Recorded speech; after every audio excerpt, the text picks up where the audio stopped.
ici Stéphane Bonneau et bienvenue sur Goodberry.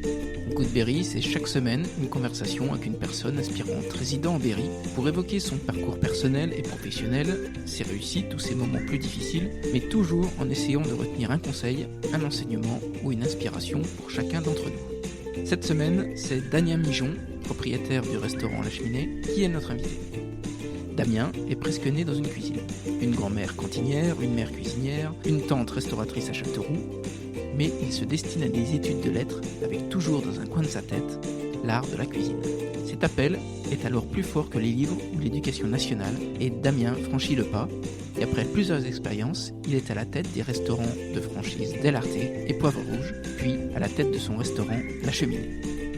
La Cheminée, c'est aussi un restaurant qui n'a jamais ouvert de façon normale, la soirée d'inauguration ayant eu lieu la veille du premier confinement. Vous comprendrez que Damien et Aurélie ont dû faire preuve d'une force de caractère incroyable pour rebondir et faire face et faire de cette crise une opportunité et un des succès de 2020 dans la cité Castelroussine.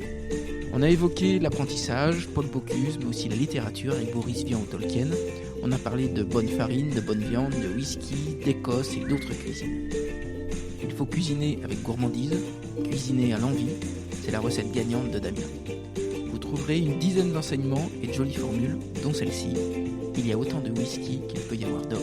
Je vous embarque à la rencontre de Damien Mijon, un chef qui n'aime pas qu'on l'appelle chef.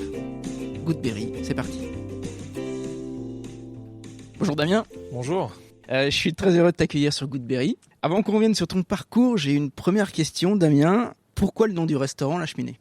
En fait, le restaurant s'appuie sur 4 principes. La cave à viande, le four à bois, la cave, et on voulait absolument, de façon à développer ce côté d'accueil chaleureux, une cheminée. Donc, il y a une cheminée centrale dans le restaurant. Voilà pourquoi ça s'appelle La Cheminée. La déco du restaurant où on est aujourd'hui, c'est une chose que tu as réfléchi pendant beaucoup de temps avec des avis extérieurs ou tu l'as fait un peu à l'instinct ? Non, c'est quelque chose qu'on a réfléchi énormément en se baladant, parce que d'une manière générale avec ma femme, on est des très gros consommateurs de restaurants. On mange beaucoup au restaurant et en se baladant dans plein de régions différentes, parce qu'on bouge énormément. On a pris par-ci par-là des idées, on trouvait ça sympa. Mais d'une manière générale, et puis c'est quelque chose qui nous ressemble, quoi. On voulait quelque chose de chaleureux et de simple, c'est pour ça qu'il y a beaucoup de bois. Une déco de resto à Châteauroux dans l'Indre que t'aimes bien ? Moi j'aime beaucoup, mais c'est un tout autre cadre. J'aime beaucoup le 14 février. Je trouve ça classe, mais en même temps accueillant. C'est pas froid. À Saint-Valentin. Voilà, Saint-Valentin. Après, j'aime beaucoup également l'écrin des saveurs. Je trouve qu'ils ont fait quelque chose de beau. Enfin voilà. J'aimerais qu'on évoque ton parcours avant La Cheminée. Tu t'intéressais à quoi quand t'étais ado ? Lorsque j'étais ado, je faisais pas mal de sport. J'ai fait du rugby. J'ai fait beaucoup de sport parce que j'avais un père qui travaillait dans ce milieu-là. Mais avant tout, ce que j'aimais, c'était la cuisine. Néanmoins, et ça c'est quelque chose qui me tient à cœur, à une certaine époque, on disait qu'une personne qui réussissait à l'école ne devait pas faire d'apprentissage. C'est une bêtise. C'est quelque chose pour lequel j'essaie de me battre. Et si un jour j'ai la chance de pouvoir enseigner, je montrerai aux gens que la cuisine, c'est une voie de passion, c'est pas une voie de garage. On peut pas aller faire de la cuisine, on peut pas dire à un jeune d'aller faire de la cuisine s'il n'aime pas ça. C'est pas possible. Bref, et donc du coup j'ai fait des études assez longues, parce que je suis allé jusqu'au master, et dans la littérature parce que c'est quelque chose qui me plaisait. J'ai fait un bac littéraire, ensuite j'ai fait une fac de lettres. À l'époque, comme on est plus vieux, on parlait de DUG, de licence et de maîtrise. Voilà.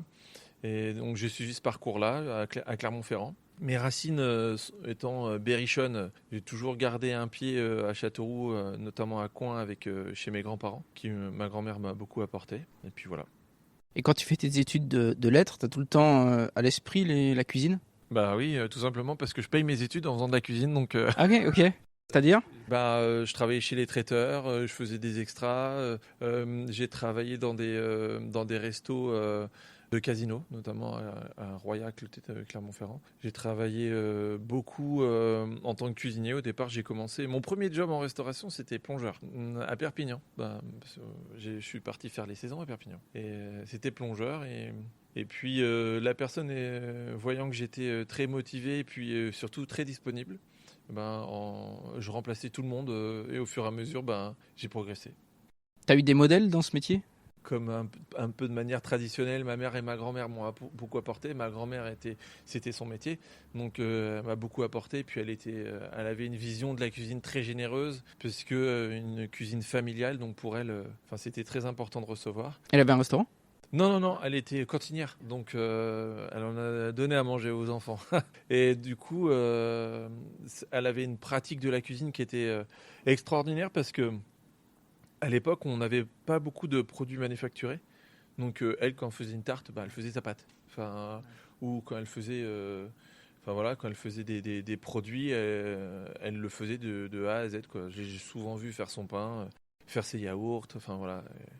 En plus, quand il n'y avait pas forcément beaucoup d'argent, elle se débrouillait et elle faisait vraiment tout elle-même. Donc ça, c'était un modèle. Ma mère étant cuisinant bien aussi. Ma tante avait un restaurant à Châteauroux dans les années 80, il me semble, en plein centre de Châteauroux. C'était un restaurant créole. Il me semble que ça s'appelait la Casa Robert. Voilà. Et puis après, dans les pratiques de cuisine généreuse, alors c'est pas du tout, et j'ai pas du tout la prétention de cuisiner comme lui. Pas du tout, mais c'est un personnage qui m'a toujours plu. Je suis allé manger chez lui avec ma femme, chez Bocuse, et vraiment... Ouais, je trouve que c'était quelqu'un en cuisine qui était extraordinaire. Ouais, même si ça peut paraître un peu daté. Pour moi, c'est pas daté, parce que c'est de la vraie cuisine. Enfin, c'était quelqu'un qui était amoureux des produits. Moi, j'ai eu la chance de discuter avec lui pas mal. Lorsque j'ai demandé ma femme en mariage, en fait, on est allé chez Paul Bocuse. Et on avait la chance qu'il soit là. Et c'était quelqu'un... même si c'est une star, depuis 1965 jusqu'à 2017, 3 macarons Michelin, voilà. Et il était hyper accessible.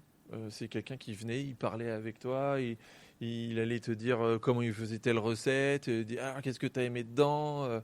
Vraiment, il recevait avec classe, mais avec une proximité que j'ai toujours trouvé fabuleuse.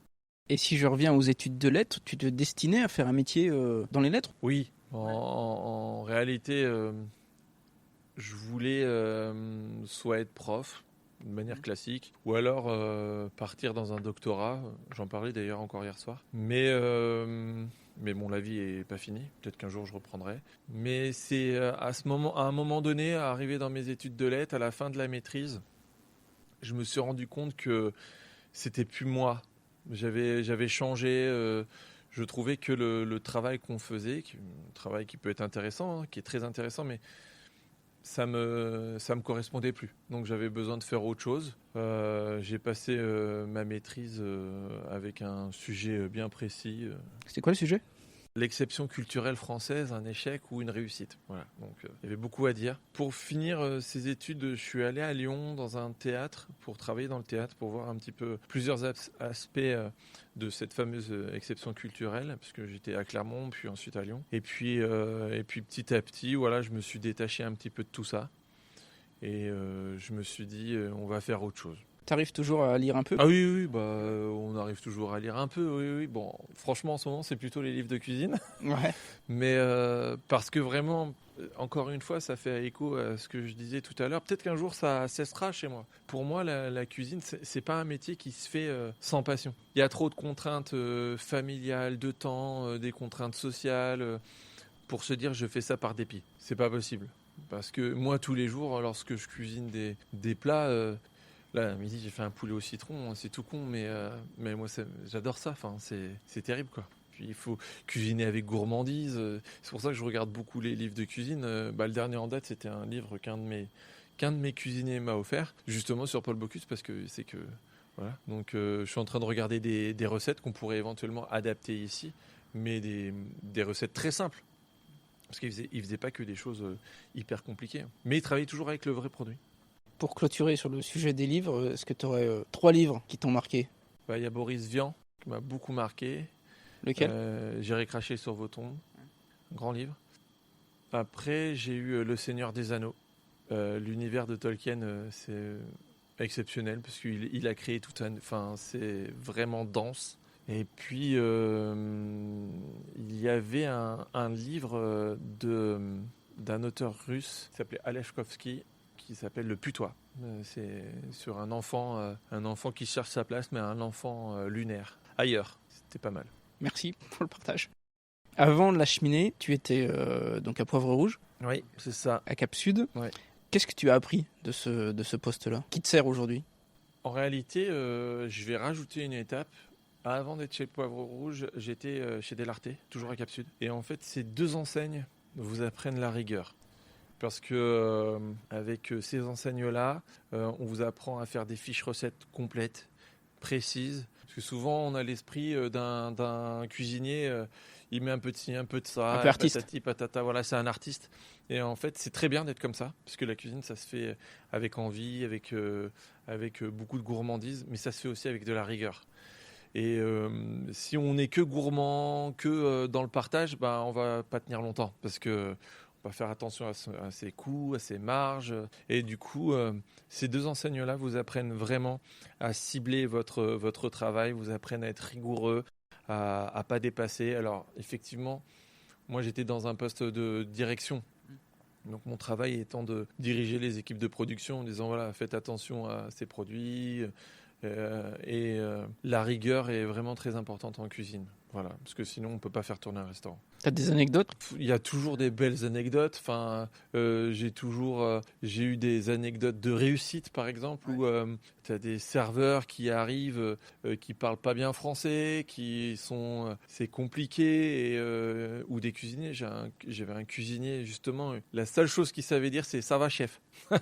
Et il venait du Pakistan, et bon, s'il se reconnaît, s'il écoute, voilà. Mais il était c'était une belle âme. C'était quelqu'un de hyper intéressant, et il a réussi à avoir son diplôme, il a réussi à avoir ses examens, il a poussé, et franchement, à la fin, je lui laissais la cuisine sans problème, quoi. Parce que c'était un gros bosseur, il était rigoureux. Enfin voilà, il avait ce côté-là où il aimait la cuisine, mais il avait aussi ce côté-là où il était très rigoureux. Donc c'est aussi ce qu'il faut en cuisine. Tu te souviens du moment où tu t'es dit, tu vois, je veux me mettre à mon compte? Il y avait un moment déclencheur ou c'était plus long comme réflexion? Ouais, c'était long. Ouais, parce que moi je suis quelqu'un d'assez dans la protection. J'aime pas trop partir à l'aveuglette. Et alors malheureusement, ce qui m'a vraiment poussé, c'est que je voulais investir dans quelque chose, parce que j'ai une maladie qui fait que je voulais pas rester directeur, parce que si la maladie va de l'avant, j'aurai rien. Voilà. Et aujourd'hui, moi, je voulais investir l'argent qu'on avait pour essayer de construire quelque chose pour nous, de façon à ce que si un jour la maladie est plus présente, au moins j'ai quelque chose de côté, quoi. Et donc voilà pourquoi ça m'a vraiment poussé à ça. Mais non, ça a été très long, parce que c'est un projet qui se construit. Déjà pour définir son identité de cuisine, ce qu'on avait envie de faire, comment le faire. Parce que par exemple là aujourd'hui, avec le confinement, notre cœur de métier, c'est la pizza. Mais on ne fait pas que ça en réalité. Mais la pizza, ça veut tout et rien dire. On peut acheter des pâtes surgelées, et puis mettre de la sauce qui ressemble à rien dessus, et puis c'est parti, quoi. Alors nous, on voulait pas travailler comme ça. On voulait travailler avec un four à bois, être plus dans le traditionnel, et faire quelque chose de qualitatif, quoi. T'as fait des tests avec la famille, avec les amis? Plein. Plein.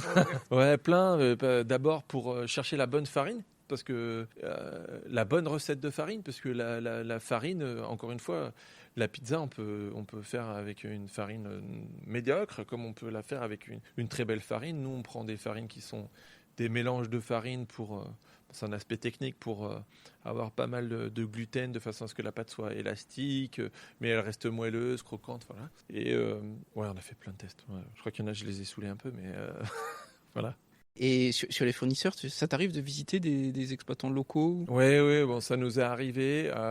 Malheureusement, notamment pour les viandes, on a du mal à se fournir sur du local, parce que aujourd'hui, la consommation des gens est de manger beaucoup les muscles. Et moi, si je dis à une personne, je vais vous prendre les entrecôtes, les côtes, le faux filet et l'onglet, le gars, je fais quoi du reste? Donc ouais, c'est compliqué de se fournir dans le local. Néanmoins, on essaye un maximum de se fournir en local, ou pas loin, ou dans les départements limitrophes, ou des choses comme ça. Et on essaye toujours de respecter une charte qualité, en se disant que, hormis lorsque je veux faire quelque chose de très précis, par exemple travailler une viande japonaise ou travailler une viande écossaise parce que cette viande-là a une typicité vraiment précise.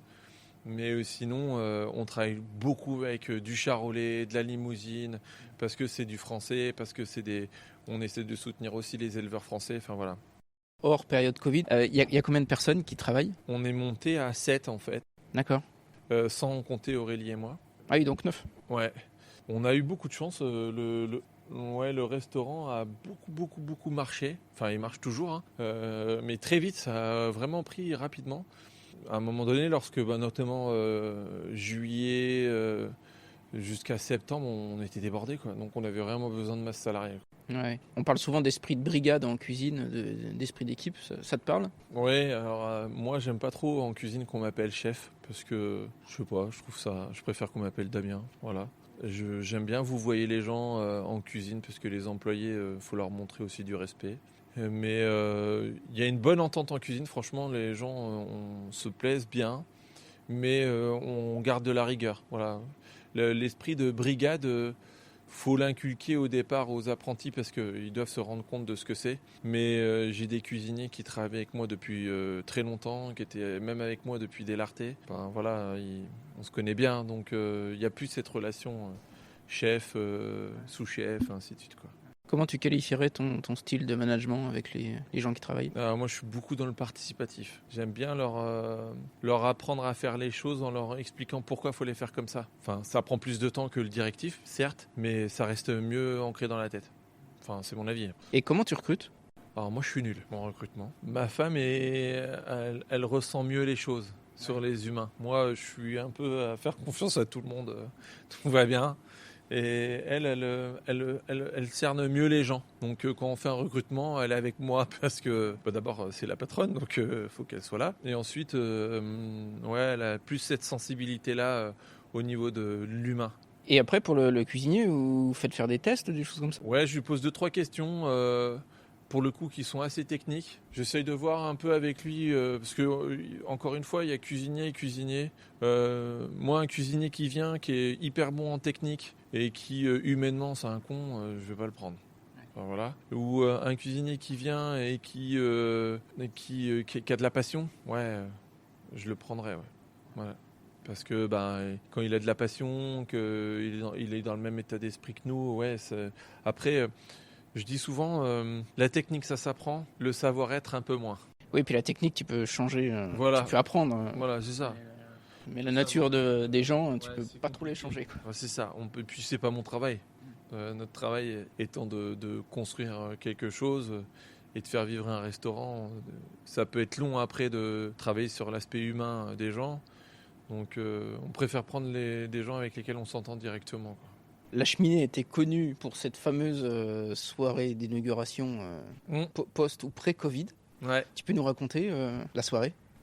Alors en fait, le vendredi, on a ouvert vendredi 13 et on a fermé le samedi 14. Faut savoir que ces 2 jours-là, c'était que des potes dans le restaurant. Mais vraiment, il y avait vraiment beaucoup d'amis et quelques clients étaient venus se greffer. Moi, j'avais la tête dans le guidon. En plus, je suis franco-français.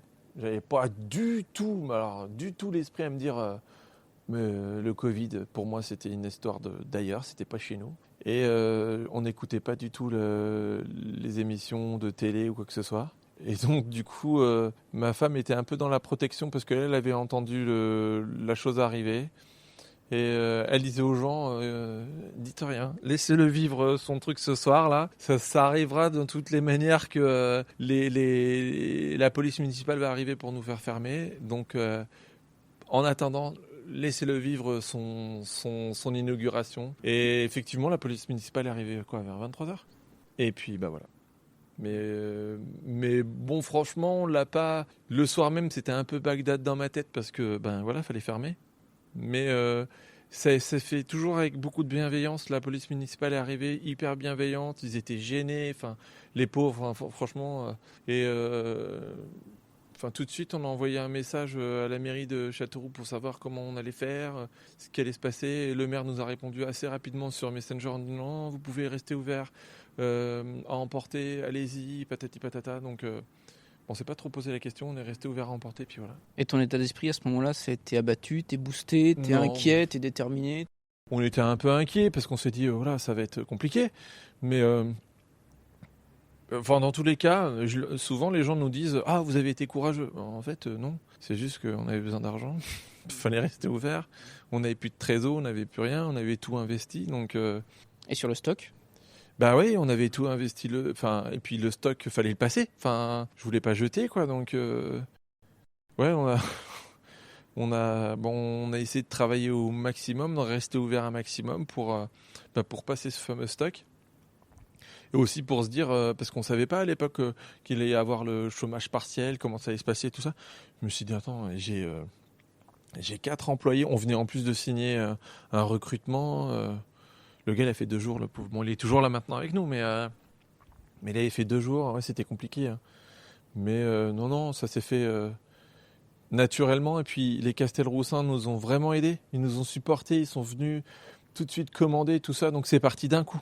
Ouais. Ouais. Tu penses que cette soirée Covid, ça t'a aidé pour faire connaître le resto ou pas? Parce qu'on en a parlé, tu vois. Le c'était dans papier, journal, le papier de la NR, ça nous a sauvés.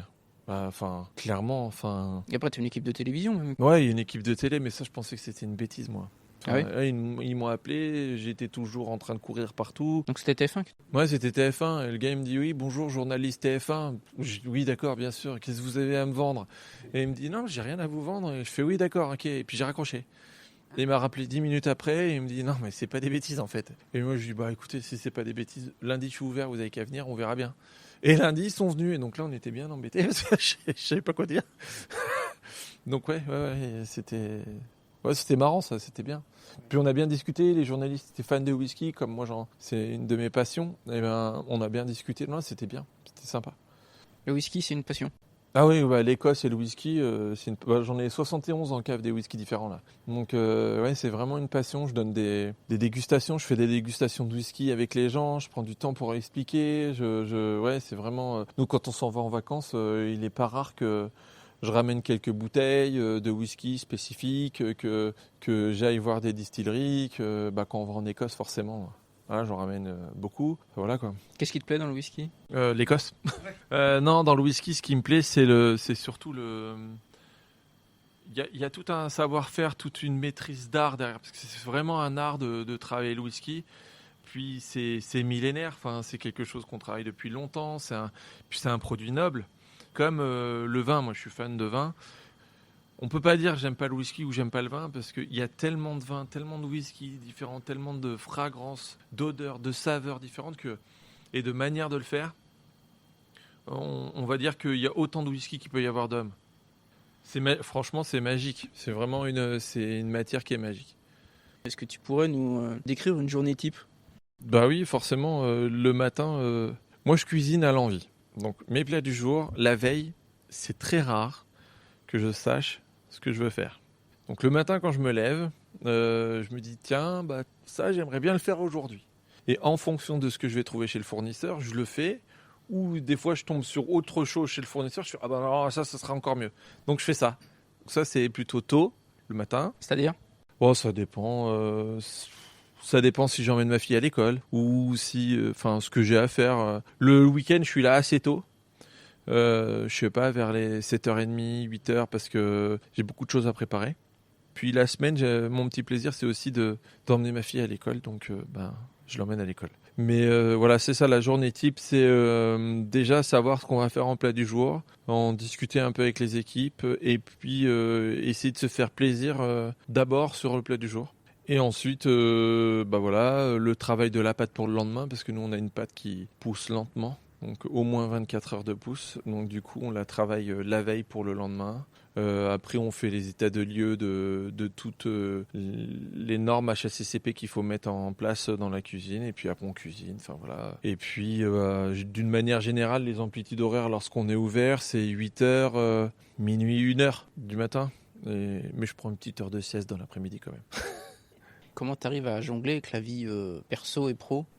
Aurélie, elle et mes filles savent que le restaurant c'est important dans ma vie. Donc c'est le 4e bébé quoi. Donc faut s'en occuper. Quand on a du temps, on essaye de se préserver du temps. On essaye de fermer un week-end par mois.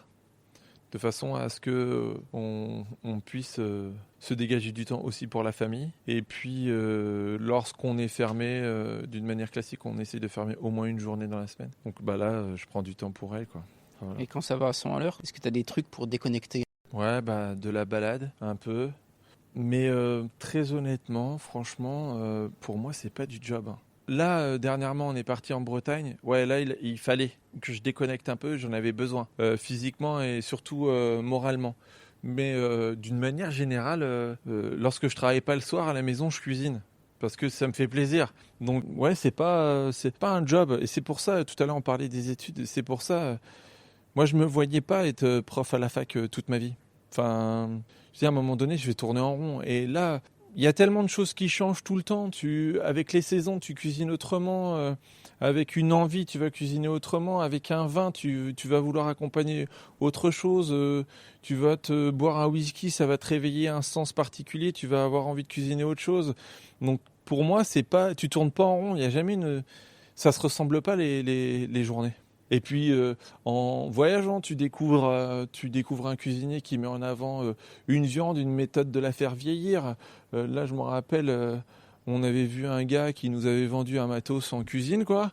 Je vais dans son restaurant, on parle et je vois, elle est intéressante votre viande. Et en fait, il m'expliquait comment il la faisait, tout ça. Je dis, il faut que je fasse ça.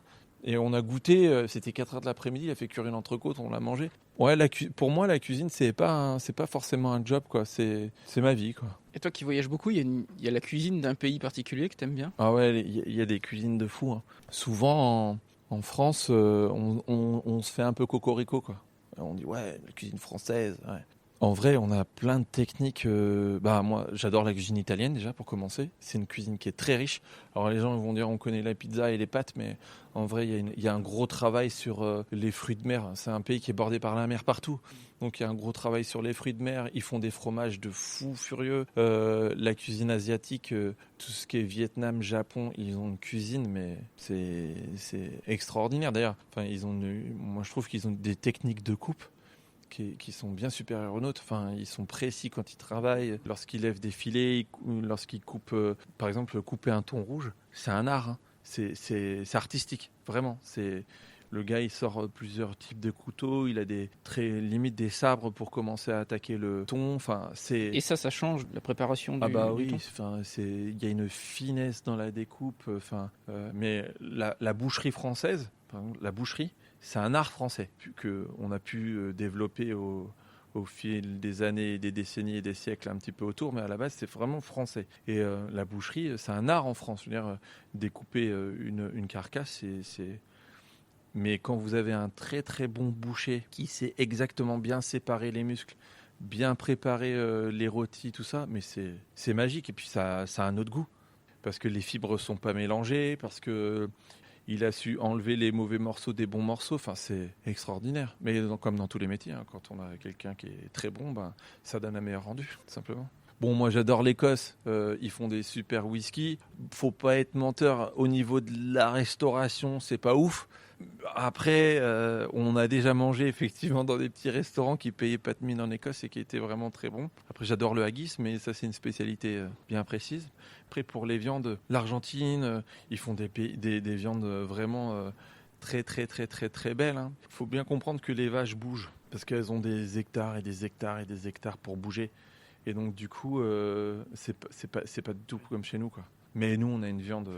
En France, on a des viandes extraordinaires. Moi, des fois, j'ai mon fournisseur, c'est un petit fournisseur d'ailleurs, qui nous amène des viandes. Et où c'est que tu as vu ça? C'est pas possible. Non, là, j'ai de la salaire à vendre qui est magnifique. Enfin, vraiment, il y a tout dessus. C'est de la côte, elle est grasse comme il faut. Le persillage, il est bien intégré à la viande. Enfin, vraiment, c'est beau, quoi. Damien, quel est ton principal défaut et est-ce que ça t'a joué des tours dans ta vie professionnelle? Des fois, je procrastine un peu. Ouais, ça m'arrive. Tu repousses au lendemain? Ouais, mais les choses qui m'intéressent pas. Donc, ça m'a pas joué des gros tours vilains. Je rattrape toujours le truc, quoi. Mais des fois, je rattrape un petit peu sur le fil, quoi. Même, par exemple... dans mes études, il y a des moments où il y avait des matières phonétique historique de l'ancien français. Bon, j'y suis pas allé beaucoup. Je savais que que j'aurais pas forcément une super note, quoi. Mais après, la littérature comparée qui était vraiment quelque chose que j'aimais, je travaillais plus sur ça et donc du coup ça m'a rattrapé le reste. Et dans mon métier de tous les jours, disons que je préfère qu'Aurélie gère les factures et moi la cuisine. Voilà. Est-ce que tu veilles à éduquer, j'imagine que oui, tes enfants à la cuisine important. Et aux produits? Oui, c'est hyper important. On en discutait encore tout à l'heure. Moi, on a un gros éveil du goût chez les filles parce que il faut qu'elles essayent de manger tout sans a priori. Donc moi j'adore les abats. Donc de temps en temps je leur fais goûter des abats de poisson. Une fois je leur ai fait des nuggets de foie de morue. Bon, moi j'adore ça, c'était super bon. Elles un peu moins, mais au moins elles ont goûté. Voilà. Après, en plus on a vraiment des filles qui sont très très différentes en termes de goût. Il y en a une qui mange très peu de viande parce que c'est vraiment pas son truc, elle préfère les légumes. Et une autre qui adore la viande, donc voilà. On les fait travailler beaucoup sur ça. Et là, elles commencent à avoir l'âge où je leur fais sentir un peu le vin. Je leur fais sentir juste au nez comment ça se passe, le whisky, tout ça. J'essaie de leur apprendre. Puis, de toute façon, quand on voyage, on leur fait toujours goûter des spécialités locales de façon à ce qu'elles se rendent compte qu'en France, il y a des choses différentes et dans ces pays-là aussi. C'est important. Puis j'essaie vraiment de leur développer le goût du terroir parce que c'est important de goûter des recettes de région et des recettes de notre région parce que moi j'adore ma région, le Berry c'est hyper riche sur le plan culinaire et il y a plein de choses à faire, on a des produits de fou dans le Berry mais les gens ne le savent pas. Qu'est-ce qui te plaît le plus? Par exemple les poissons d'eau douce, c'est super bon et personne n'en fait. On avait essayé d'en faire, ça marche pas forcément et pourtant du cendre, du brochet, de la carpe, Bocuse en cuisiné de la carpe, c'est super bon. Pas loin d'ici, on a de la production. Quasiment toute la production s'en va à l'étranger. C'est fou. Il faut réutiliser ici, quoi. Souvent, quand on parle du Berry, les gens pensent pâté de Pâques et fromage de chèvre. Et en fait, il y a plein d'autres choses. Le coq en barbouille, c'est super bon. Le citrouille, c'est une dinguerie. On a de la chance d'avoir beaucoup de gibier ici, faut l'utiliser parce qu'on a du chevreuil, du sanglier, on en a plein. Enfin, c'est vraiment important. Alors même si effectivement la chasse, ça n'a pas forcément une superbe image, en tout cas, je suis bien content de pouvoir manger du sanglier de temps en temps. Voilà. Le podcast s'appelle Good Berry. Ouais. Selon toi, quel est l'endroit le plus good en Berry? La Champagne Berrichonne, je trouve ça beau. Alors souvent les gens nous disent il n'y a pas de relief, c'est plat, ça ressemble à rien. Moi j'aime bien. Mais le Berry c'est beau. Souvent quand j'en discute avec les gens, je dis ce qui est magique dans le Berry, c'est que vous allez dans les 4 coins cardinaux. Vous partez dans les 4 coins cardinaux. C'est tout différent. Donc dans le nord chez nous, on est dans la Champagne Berrichonne. Après vous avez des grosses forêts quand on arrive à la limite de l'Indre. Après vous avez la Brenne. Vous avez dans le sud-est, vous avez la forêt noire, vous avez la Châtre. Après, sud-ouest, vous avez les vallées de la Creuse.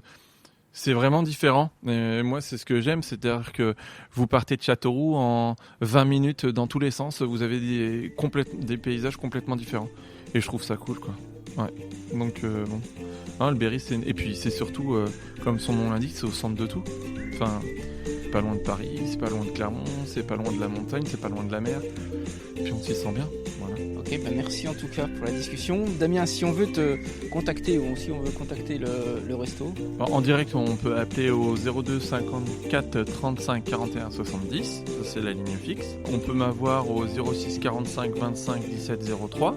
Ou alors, quand on veut voir sur Facebook ce qu'on fait, parce qu'on met quand même beaucoup de photos, de vidéos, des choses comme ça, on va sur le site directement et puis les gens peuvent voir ce qu'on a eu envie de faire le midi. Enfin voilà quoi.